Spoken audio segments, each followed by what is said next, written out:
to wake up. You want to be for Sunday school? Yes. Okay. Come on. That's true. Hello, Bill. Fran. Come on, sweetheart. You got your juice? Okay. There you go, buddy. Good job. I am waiting. That's all. It's not here yet. May I have to go and play a couple games? And then we can play either.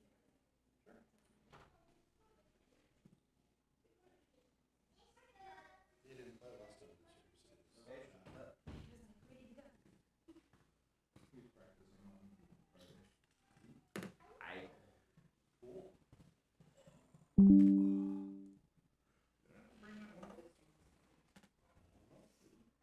wasn't just you. I brought my Bible. I know I was playing it. I was talking about something else.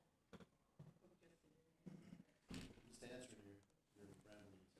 Please don't. Use your inside voice. I appreciate you not poking me in the head. Oh. Things hurt. My knee broke on the way to work, on the way to church this morning. Here's Dick. Okay. It's so easy, right? There you go downstairs last night.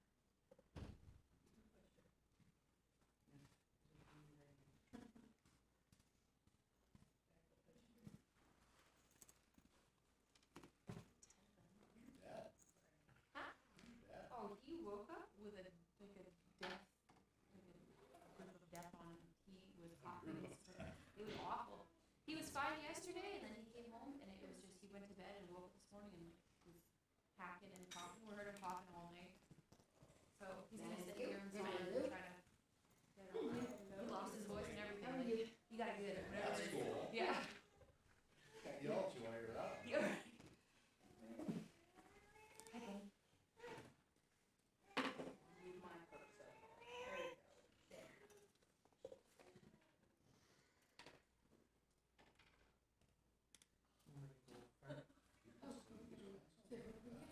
Sorry. I normally use the pen, but I couldn't find a pen. I have mine, but I don't. I'm a snob. I don't use gel pens anymore. Me being on my, Oh, wait. I have an opinion on my crush somewhere, but I'm being super lazy to just not go out. Is Corey, or your wife here this morning? Sir, can you run, you mind running the, all you have to do is make sure it's clicked on the PowerPoint. Make sure it says go. Well, can you just?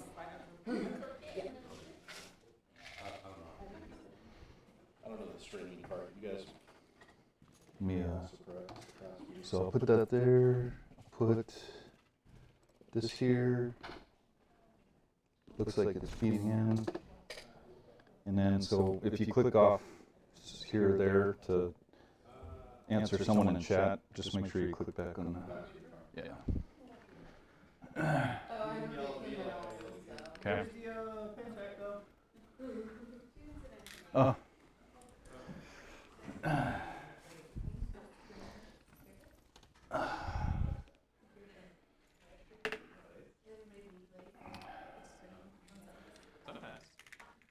All right, good morning, everybody.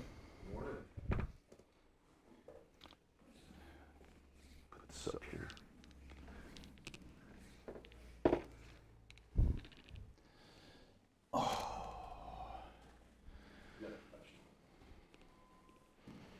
Corey, would you mind opening this up this morning? Thanks.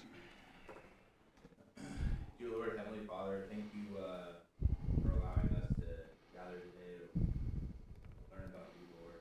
Appreciate all the visitors that are here.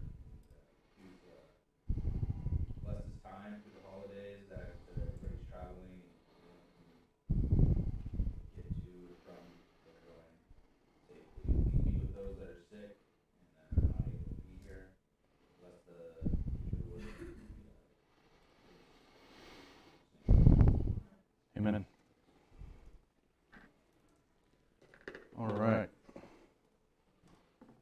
So we've been studying the history of the Arabs. For those of you who are visiting, the reason why we're looking at the Arabs is we've been going through Isaiah, and we're looking at Babylon and what it represents both in Isaiah and Revelation, and looking at the idea that Babylon represents the characteristics of a nation / religion / ideology that will exist in the future.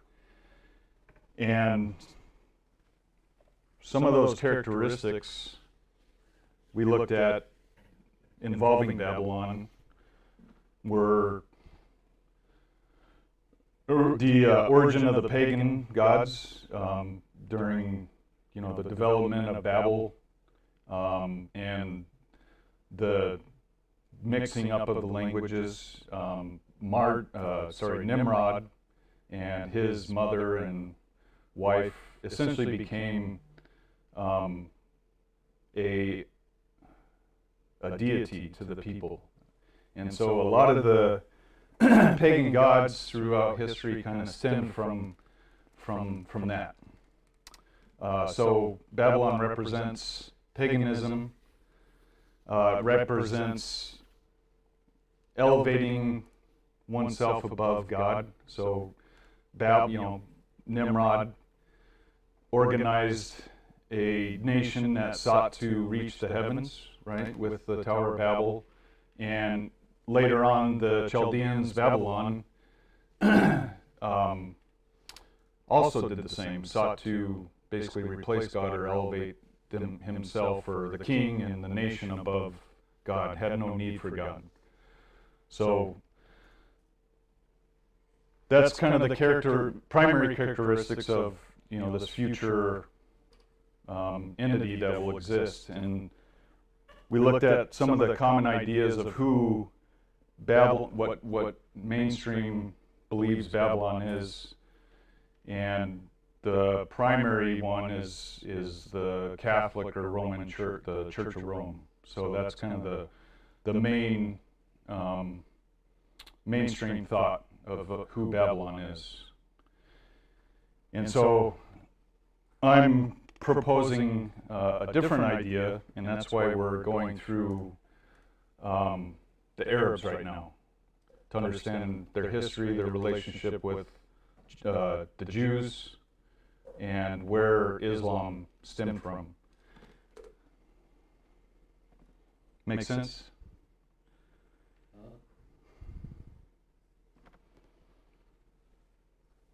So really quick, just to give you an idea. So the early pre-Islam, Saudi Arabia was made up of a number of tribes. Primarily, it was divided into 3 sections. You had the northern tribes, the central tribes, which they call the Bedouins, and then the southern tribes.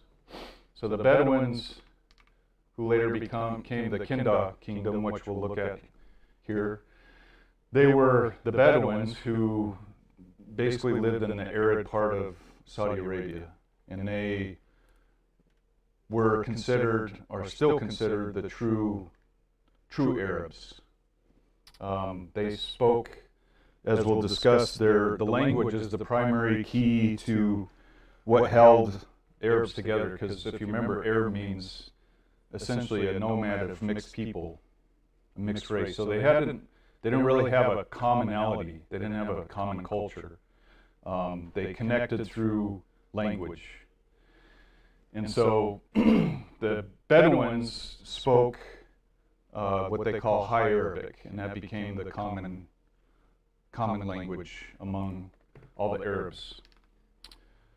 And then you had the northern tribes, the Kedarites initially, the Nabateans, the Gassanids, and then the southern tribe was the Himyanites and the Sabaeans.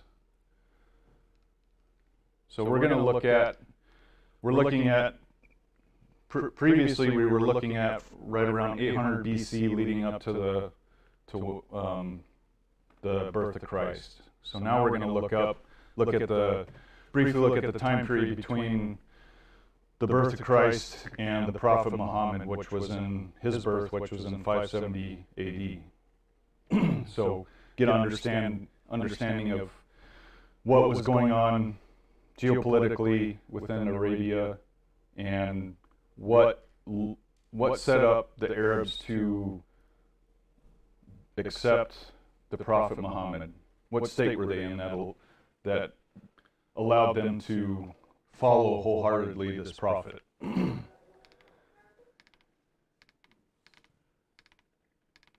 So to do that, we have to talk about Ethiopia. So anybody remember from geography where Ethiopia is located? Yeah. Right here, right? That's Egypt. Right here, sorry. Yeah, it's about there. It's almost right across from The point. tip of, Yeah. Arabian See if I got a zoomed out picture here. I think you can kind of see the border of it right here. All right.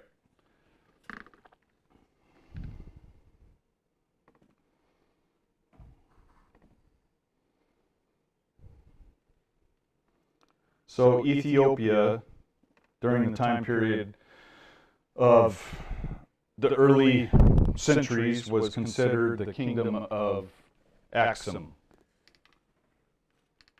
Where'd I go? So Aksum was essentially Ethiopia. And so Aksum had, prior to the birth of Christ, they had a working relationship with the southern tribes, so they conducted in trade. Things were pretty good between the Aksum Empire and the southern tribes, the Sabaeans. Around 200 AD, the Aksumites became ambitious as their relationship with the Byzantine Empire increased. What is the Byzantine Empire? Eastern Rome, right? So they began expanding into Yemen, Yemen is the, yes, there we go. Yemen is this region right here. Yep. So at that time, Yemen was still in control of the Himyarites, or the Himyarites / Sabaeans. So the Aksumite kingdom established a small territory within that region.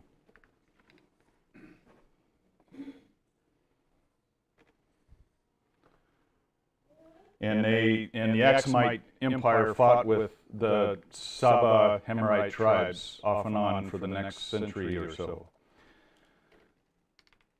Let me see if I can split this window here.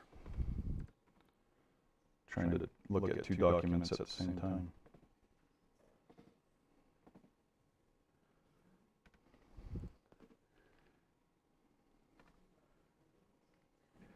So it was around this time, around 200 AD through 300, between 200 and 300 AD, that Rome began Christianizing.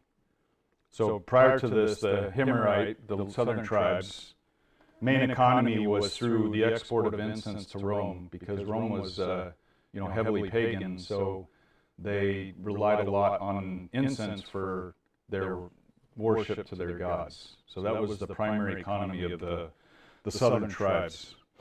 So as Rome became more Christianized, they didn't need incense as much anymore. And so the southern tribes' economy began to collapse.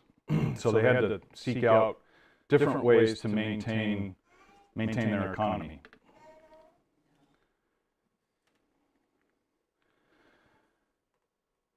So as their economy began to collapse, the kings, or the king of the Himyarites, abandoned polytheism and they eventually converted to Judaism. And that was around the year 380 AD. So, yep. So they, if you remember, they conducted a lot of trade up north through the crescent, Fertile Crescent.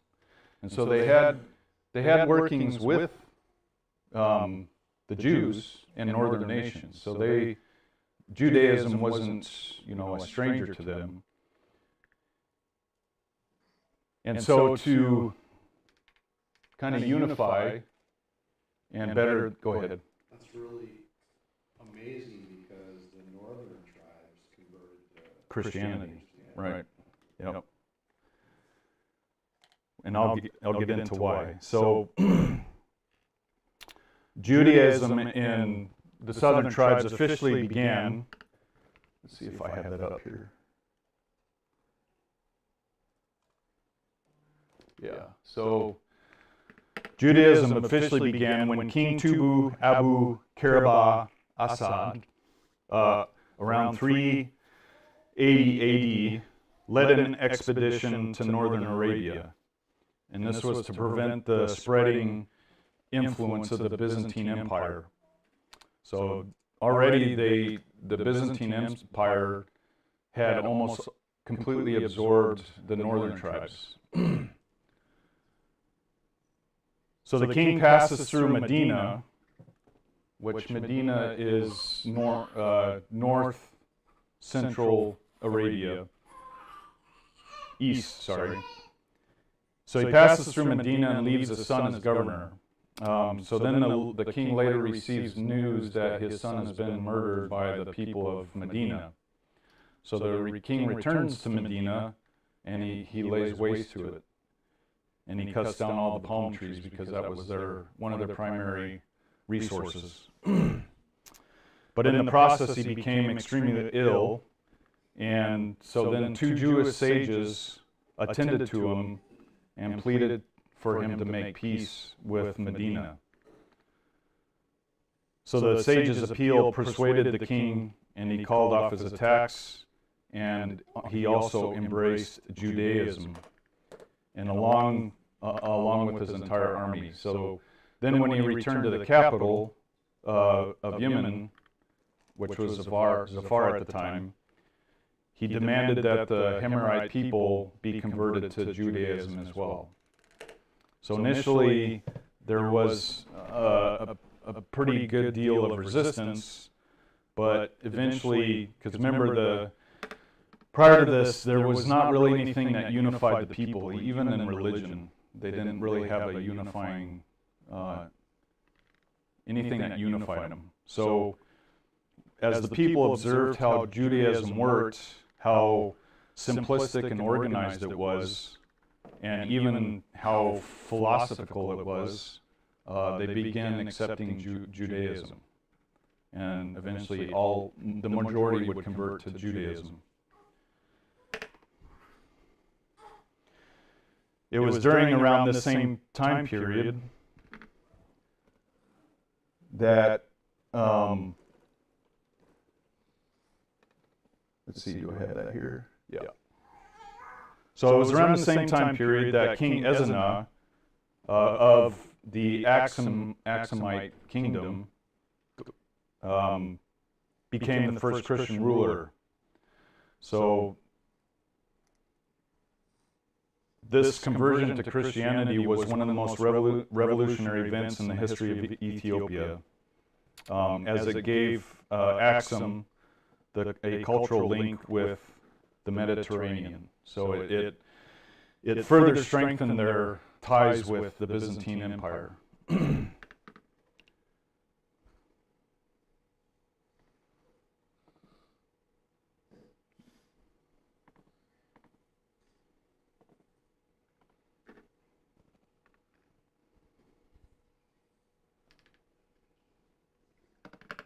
So it was really go ahead. When you're reading did you determine how much of that was political based? It was the majority. That is what I was just going to say. So it was really a political movement on the kingdom of the Aksumites to better establish their relationship with the Byzantine Empire.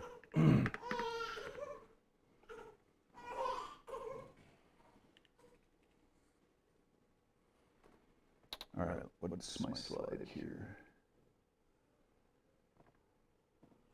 I need to, in my notes, I need to indicate when to click on my slide.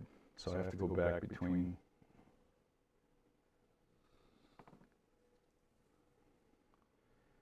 So as as the Axum Empire gained strength in their conversion to Christianity and their backing of the Byzantine Empire, their territory of the southern tribe of Yemen expanded, and a lot of the people in that territory were either transports from Ethiopia who were Christian, or they were people of the Himmerite territory that also converted to Christianity. And that region was also ruled by a vassal king that was established by the Axum Empire, and he too was a Christian. So then around 520,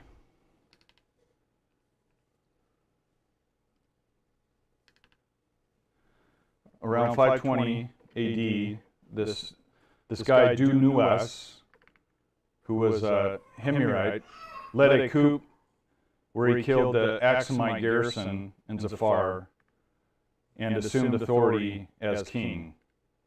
And then in the year 523 AD, he persecuted the majority of the Christians in that region in southern Arabia. And that event is commemorated in the Quran as a Holocaust. So in response, let's see where am I at?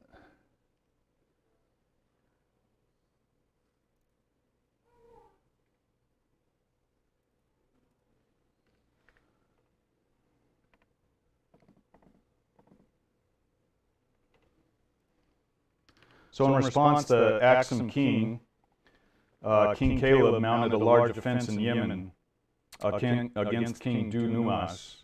And King Caleb was able to defeat him and killed his forces, and he also killed King Nuwas. And then he once again set up a Himyari vassal Christian king who was Zemyafa Ashwa. But his reign only lasted 2 years when in 525 AD, do I have that up here? So Zayafa Ashwa, so I say Catholic because you got to remember this isn't, Christian as we understand it. These are people that were influenced by Rome, Constantine, because Constantine was just before this time period. So Zayafa Ashwa is established as a vassal king of the Axum Empire. And then he's killed by this individual, Abra al-Ashram, who is also from the Axum Empire, and he is also a Christian. But he wanted to establish himself as a king in the region.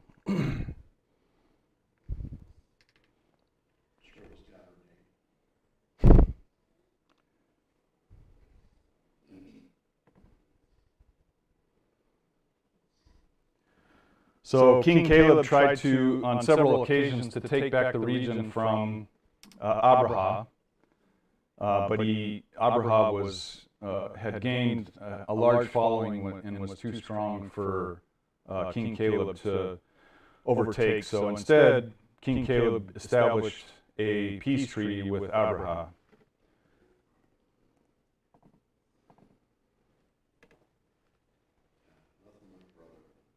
And according to early Islamic historians, Abraha invaded Mecca, where he attempted to destroy the Kaaba. So if you remember, the Kaaba now is a huge black structure that the the Muslims worship, right, during their pilgrimage.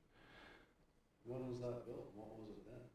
It was built in, let's see, it was around 600 AD, but it was only a small structure, you know. Because it has this meteorite or Yeah, special- that was later on. So this is just almost like an early version of the temple But in it was Jerusalem. worship before that special rock came to be. Yep. Yeah. Rock elevated. Yeah. So he attempts, being a Christian, to enter Mecca with, they say, 100,000 war elephants to destroy the town in their place of worship. And they refer to this as the year of the elephant, which is the same year that the Prophet Muhammad was born in 570 AD. They make hay with that. What's that? I bet they make some hay with that. Yeah.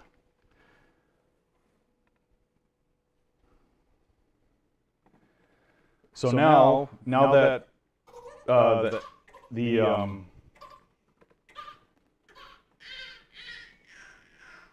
the Axum Empire has established a strong relationship with the Byzantine Empire, and now has essentially a well-working relationship with Abraha in Yemen, they establish a trade route with India. So this is, Ethiopia is able to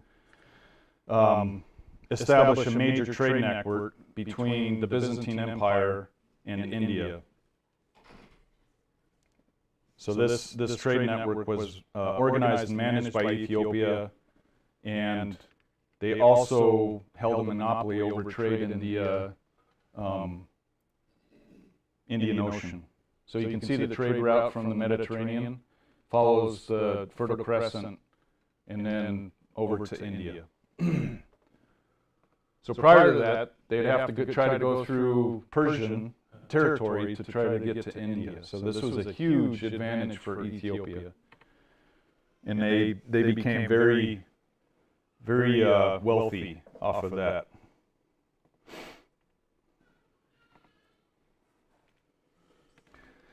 So this taking over by the Axum Empire via a vassal Christian king marked the end of the Himyari Sabian control over Saudi Arabia and initiated the Great Diaspora or dispersion.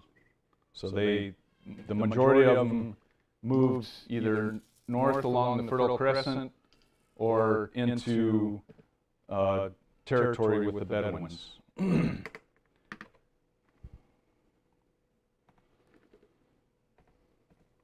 We all tracking so far?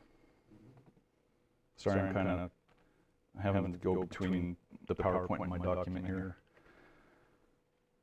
So in the year 572 AD, Saif ibn Yazan, who was a noble, a Himyari noble, seeks help from Khosrow I, king of the Sasanian Empire. What's that? Well, huh? He helps FPM Khosrow. From, sorry. Sorry, I was doing work and doing this at the same time. That's feet per minute. He was fast. I don't know, 72 FPM. What's Eben? Is that a name though? Safe? Slade? Seeks help from Khosrow I, king of The beginning. Safran ibn di Yazan. Yep, that's correct. You say S-A-Y-F? Saf ibn di Yazan. It's probably Saif. That's how you say that. So he seeks help from the Sasanian Empire. Who are the Sasanian? What's that? Neo-Persians, right? They're the last Iranian empire before the Muslim conquest, which is what we'll get into next weekend. So he seeks the Neo-Persian Empire for help to fight against the kingdom of Aksum and push them back across the Red Sea.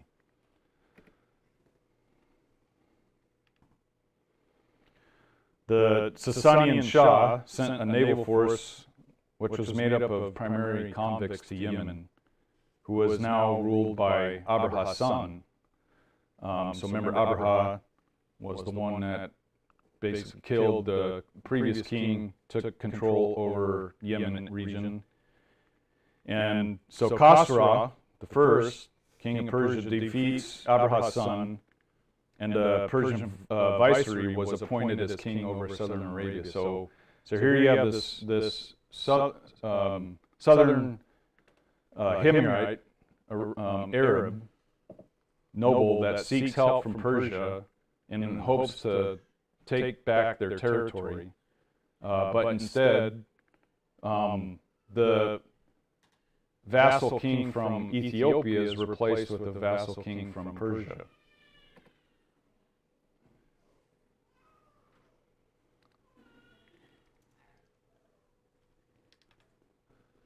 So Khosrow defeated Abraha's son, and the Persian viceroy was appointed as king over southern Arabia. Why is that?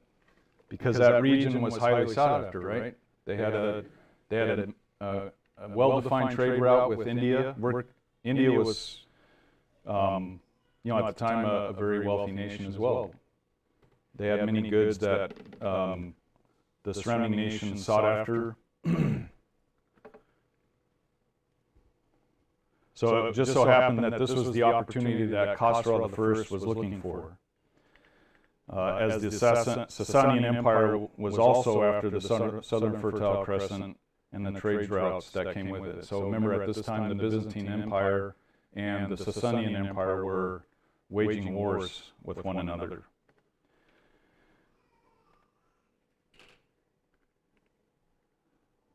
So at this point, there had already been 3 centuries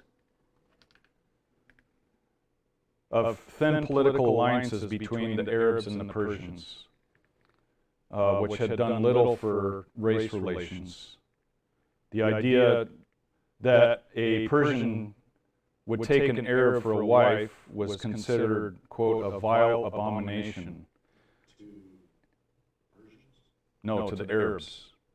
Just to give you an idea of their attitude towards, even though they had a, on the surface peace treaty with Persia, they did not view the Persians as on the same level as Arabs. But at the same time, the Arabs' view was that it was perfectly acceptable for an Arab to take a Persian wife.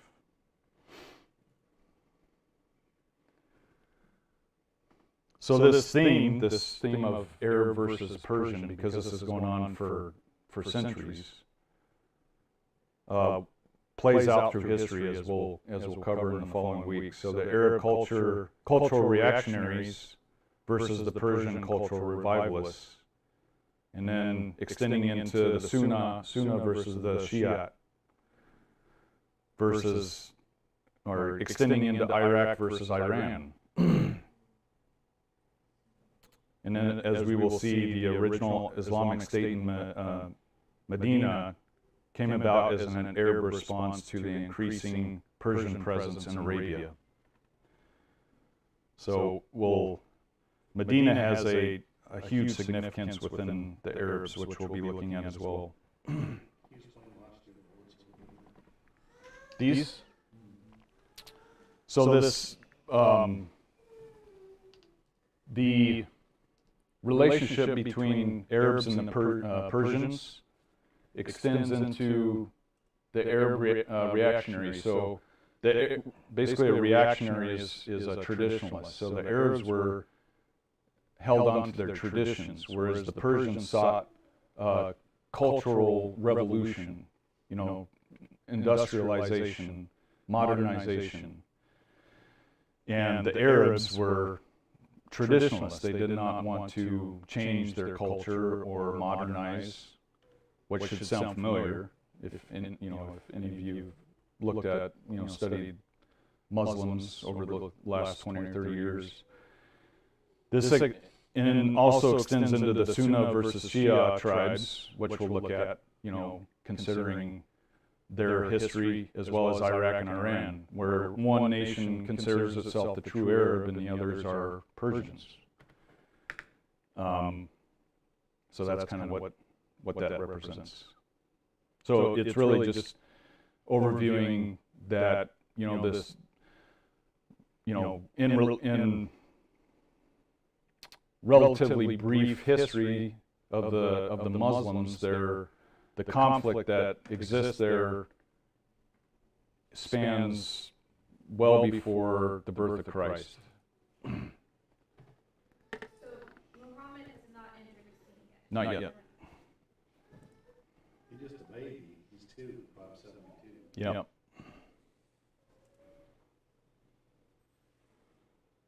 So the Iraqis consider themselves the true Arabs, right? Correct. And Iran essentially are Persians. I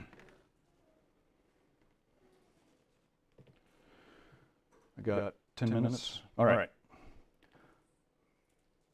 So that's basically the dissolvement of the southern tribes. So what about the Bedouins? Just before the birth of Muhammad. So with the destabilization of the south, first by the Ethiopians and then by the Persians, the Bedouins only became more powerful. You like that? If you ever read the Doom books, he does a great job of capturing, in my mind, what a Bedouin would be. It's pretty cool. So the Ottoman and British Empire also experienced the same thing as they breezed into South Arabia to rule and find that their wit wouldn't go that far into the impenetrable landscape that was the home of the true Arab, the Bedouins. So, try as they might, the Ethiopians, the Persians, the Ottoman Empire, Britain, as they tried to expand the region of South Arabia, the landscape of Central Arabia, or the Bedouins, the land that the Bedouins have mastered, and they've really, it's become part of their blood, has been impossible for other nations to conquer. So during the 6th century, as this balance of power was shifted from Shab, anybody remember what Shab and Bedouin really means? The true Arab and the fake Arab. No. So centrally located, established around towns, and the Bedouin. Yeah. So as the northern tribes, who were more urban, and the southern tribes, who were urban, as they dissolved, this power shift turned to a more, obviously the Bedouins. And what's that? Right. Right. And I guess that's kind of the point I was trying to make with the landscape that the Bedouins have, established themselves with. That in itself is the primary reasons why the Bedouins remained basically untouched by Persia, Ethiopia, and future nations. That's harsh landscape. Right. Yeah.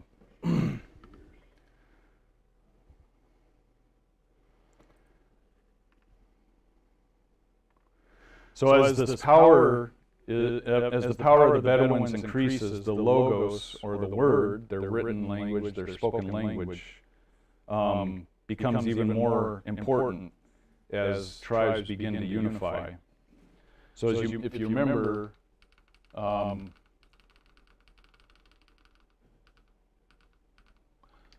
the Kinda Kingdom, which is right around the same time period, is the first attempt for the Bedouins to actually come together, unify, and create an empire. And this is all because of the shift in power from the northern and southern tribes to the Bedouins.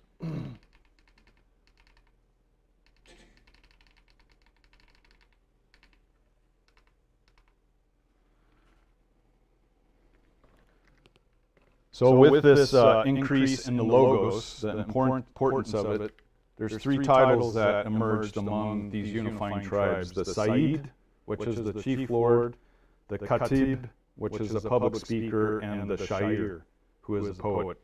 If you remember, the Arabs, poetry has always been a huge part of Arab tradition.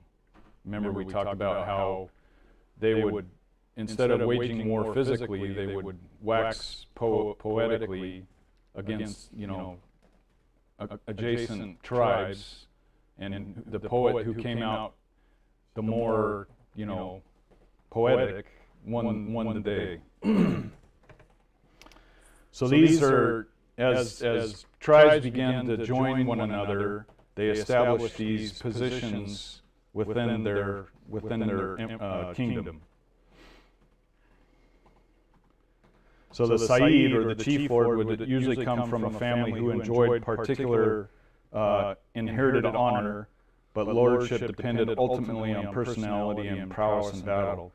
And the reason why I mention this is because this is significant with the Prophet Muhammad, because of how, similar to the Jews, how they draw their lineage back through, certain tribes.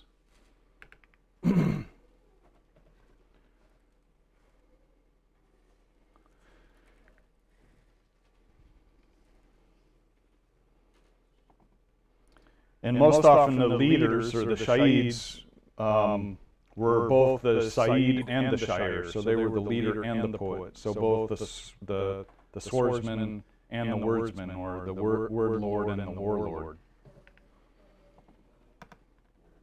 You like what I did there? So then, from the great diaspora from the south, also came the position of the Kahans, which should sound a little familiar, right? Kohens. Yeah. Priests. Remember, the southern tribe was basically Judaism. So these priests started integrating into the Bedouin communities.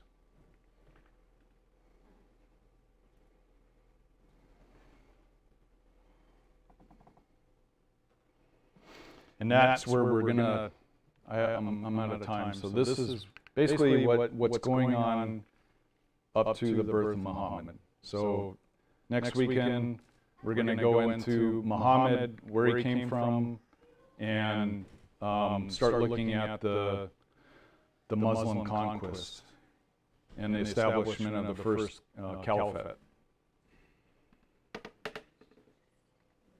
Okay?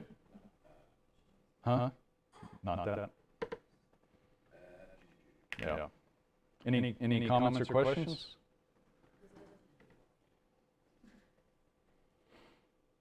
All right, that's all I had. Thank you.